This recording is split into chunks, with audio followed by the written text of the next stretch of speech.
ಇಟ್ಟಿದ್ವಿ ಸುಬ್ರಹ್ಮಣ್ಯದಲ್ಲಿ. ಇಟ್ಟಿದ್ದೀರಾ?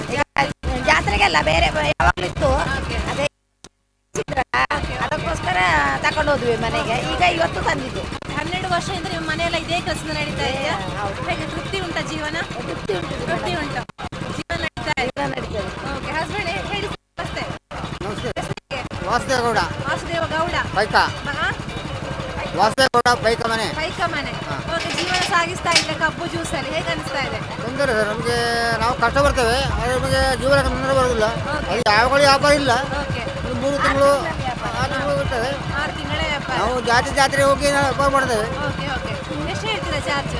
Charge ಈ ಸರ್ತಿ ಎಲ್ಲ ಕಬ್ಬಿಗೆ ರೇಟ್ ಜಾಸ್ತಿ ಆಗಿದ ಕಾರಣ ನಾವು 30 ರೂಪಾಯಿ ಮಾಡಿದ್ದೇವೆ. ಓಕೆ ಇಲ್ಲ ಮಾಮೂಲಿ 25 ರೂಪಾಯಿ ಇತ್ತು. ಓಕೆ, ಹಾಗೆ ಅಲ್ಲಿ ಜಾಸ್ತಿ ಇದ್ದ ಕಾರಣ ನಮಗೆ ಜಾಸ್ತಿ ಮಾಡೋದು ಉಪಾಯ ಇಲ್ಲ. ಉಪಾಯ ಇಲ್ಲ. ಪ್ರತಿ ವರ್ಷಕ್ಕಿಂತ ಈ ವರ್ಷ ಭಿನ್ನ ಇದೆಯಾ? ಏನಾದರೂ ಜನ ಜಾಸ್ತಿ ಇದೆಯಾ? ಜನ ಜಾಸ್ತಿ ನಿಮ್ಮ ಇದೆ. ಕಾಲದಲ್ಲಿ ಹೇಗೆ ನಡೀತಾ ಇದೆ ಷಷ್ಠಿ ಎಲ್ಲ? ಕಳೆದ ವರ್ಷ ಮಿಷನ್ ಕಮ್ಮಿ ಇತ್ತು. ಈ ವರ್ಷ 15-20 ಮಿಷನ್ ಉಂಟು. ಓಕೆ. ಅದೆಲ್ಲ ಡಿವೈಡ್ ಆಗಿ ಪಾಲಾಗಿ ವ್ಯಾಪಾರ ಸ್ವಲ್ಪ ಕಮ್ಮಿಯಲ್ಲಿ ಉಂಟು. ನಾಳೆ ವ್ಯಾಪಾರ ಇರ್ಬೋದು ಅಂತ ಒಂದು ನಂಬಿಕೆ ಉಂಟು. ಓಕೆ, ಹಾಗಾಗಿ ಓಕೆ, ಮಕ್ಕಳು ಕೂಡ ಇದ್ದಾಳೆ ಅಂತ ಮಕ್ಕಳು ಹೆಲ್ಪ್ ಮಾಡ್ತಾಳಾ? ಹೆಲ್ಪ್ ಮಾಡ್ತಾಳೆ. ಹೌದಾ? ಅವಳು ಲಾಯರ್ ಮೇಡಮ್. ಅವಳು ನಮಗೆ ಸ್ವಲ್ಪ ಲಾಯರಿಂಗ್ ಹೌದು, ಹೌದು, ಹೌದು ಮೇಡಮ್. ಎಷ್ಟು ಹೆಮ್ಮೆ ಇದೆ? ತುಂಬಾನೇ ಹೆಮ್ಮೆ ಇದೆ. ಒಬ್ಳೆ ಮಗಳ? ಅಲ್ಲ, ಇನ್ನಿಬ್ಳನ್ನು ಟೀಚರ್ ಮಾಡಿದ್ದೀವಿ, ಹೈಸ್ಕೂಲ್ ಟೀಚರು. ಇವಳು ಲಾಯರು. ಓಕೆ. ಇನ್ನೊಬ್ಬ ಡಿಗ್ರಿ ಆಗಿ KVG ಕೆಲಸ ಮಾಡ್ತಾ ಇದ್ದಾರೆ.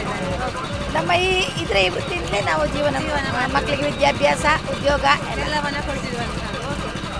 ಅವ್ರು ಮೇಡಮ್ ಹೇಳ್ತಾ ಇದ್ರು, ನಾವೊಂದು ಇದೇ ವೃತ್ತಿಯನ್ನ ಮಾಡಿಕೊಂಡು 3 ಮಕ್ಕಳಿಗೆ ವಿದ್ಯಾಭ್ಯಾಸವನ್ನ ಕೊಟ್ಟಿರುವಂತಹದ್ದು, ಒಂದು ಮಗಳನ್ನ ನಾವು ಲಾಯರ್ ಮಾಡಿದೀವಿ ಅನ್ನುವಂತಹ ಮಾತನ್ನ. ಮೇಡಮ್ ನಮಸ್ತೆ.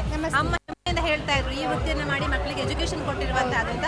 ಎಷ್ಟು ಖುಷಿ ಇದೆ ಅಂತ? ತುಂಬ ಖುಷಿ ಇದೆ. ಓಕೆ. ಇದರಲ್ಲಿ ನಮಗೆ ಅಪ್ಪ ಅಮ್ಮ ತುಂಬ ಎಜುಕೇಷನ್ ಮಾಡಲಿಕ್ಕೆ ತುಂಬ ಕಷ್ಟಪಟ್ಟು ಕೂಲಿ ಕೆಲಸ ಮಾಡಿ ಈ ವೃತ್ತಿಯಿಂದ ಮಾಡಿಕೊಂಡು ತುಂಬ ಎಜುಕೇಷನ್ಗೆ ಸಪೋರ್ಟ್ ಮಾಡಿ ಇಷ್ಟು ನಮ್ಮನ್ನಿಷ್ಟ ಹಂತಕ್ಕೆ ತಲುಪಿಸಿದ್ದಾರೆ. ಅದರಿಂದಾಗಿ ನಾವು ಇವರಿಗೆ ಇವತ್ತು ನಾನು ಬಂದಿಲ್ಲಿ ಸಪೋರ್ಟ್ ಮಾಡ್ತಾ ಇದ್ದೇನೆ. ಇದು ನಮ್ಮ ಅಳಿಲು ಸೇವೆ ಅಂತ ಹೇಳ್ಬೋದು. ನನಗೆ ಇದರಲ್ಲಿ ಯಾವುದೇ ನಾಚಿಕೆ ಇಲ್ಲ. ಯಾಕಂದರೆ ಅಪ್ಪ ಅಮ್ಮನಿಗೋಸ್ಕರ ನಾನು ಇಲ್ಲಿ ಶ್ರಮ ಪಡುವಂಥದ್ದು. ತುಂಬ ಹೆಮ್ಮೆ ಇದೆ ಅವರಿಗೆ ಸಪೋರ್ಟ್ ಮಾಡೋದು. ಹೌದು. ಷಷ್ಠಿ ಬಗ್ಗೆ ಏನು ಹೇಳ್ತೀರಾ? ಹೌದು, ಜನಸಂಖ್ಯೆ ನಿನ್ನೆಯ ಸಿಚುವೇಶನ್ ನೋಡಿದ್ರೆ ಇಷ್ಟು ಜನ ಸೇರ್ಲಿಕ್ಕಿಲ್ಲ ಅಂತ ಅನಿಸ್ತಿತ್ತು. ಹೌದು, ಆದ್ರೆ ಇವತ್ತಿನ ಈ ಜನಸಾಗರ ನೋಡುವಾಗ ಒಂದು ಮಟ್ಟಿಗೆ ಪ್ರತಿ ವರ್ಷದಾಗೆ ಇದೆ. ಹೌದು ಹೌದು ಮೇಡಮ್, ಮೊನ್ನೆ ಏನೊಂದು ಆಯ್ಕೆ ಆಗಿದೆ. ಹೌದು ಹೌದು, ನಾನು ಅದು ಸಂವಿಧಾನ ಫೆಲೋಶಿಪ್ ಅಂತ ಹೇಳ್ಕೊಂಡು ಬ್ಯಾಂಗ್ಳೂರಿನ ವೃದ್ಧಿ ಸಂಸ್ಥೆಯವರು ಮಾಡಿದ ಸಂದರ್ಶನದಲ್ಲಿ ಆಯ್ಕೆಯಾಗಿರುತ್ತೇನೆ. ಇದು ಸಂಬಂಧಪಟ್ಟ NGOಗಳು ಅಂತ ಸಂಬಂಧಪಟ್ಟಂತಹ ಇದರಲ್ಲಿ ಯಾವುದೇ ಒಂದು ಕಾನೂನಿನ ಸಲಹೆ ಆಗಲಿ ಅಥವಾ ನ್ಯಾಯಕ್ಕೋಸ್ಕರ ಹೋರಾಡುವಂಥದ್ದಕ್ಕಾಗಿ ನಾನು ಅದಕ್ಕೆ ಆಯ್ಕೆಯಾಗಿರುತ್ತೇನೆ ಸಂವಿಧಾನ ಫೆಲೋಶಿಪ್ಪಿಗೆ. ಓಕೆ ಮೇಡಮ್, ನಿಮ್ಮ ಈ ಒಂದು ಕಾರ್ಯಕ್ಕೆ ಒಳ್ಳೆಯದಾಗಲಿ. All the best. Thank you.